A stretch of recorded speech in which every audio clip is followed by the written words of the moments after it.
Panahon na. Sa lahat ng oras pwede kang tamaan. Sa lahat ng oras pwede kang mahawaan. Sa lahat ng oras pwede kang masaktan. Ngunit kailangan mo pa rin pumiling lumaban. O tignan mo ang ating mundo, binabalot na ng iba't ibang dilobyo. Talamak ang mga sakit na dumadapos sa tao. Hindi na natin alam kung saan ito patutungo.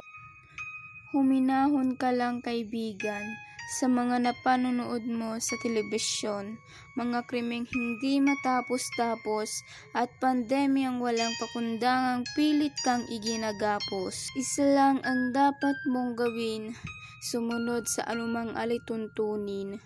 Pagiging responsable ay pairalin upang maging handa na sa mga unos pang darating.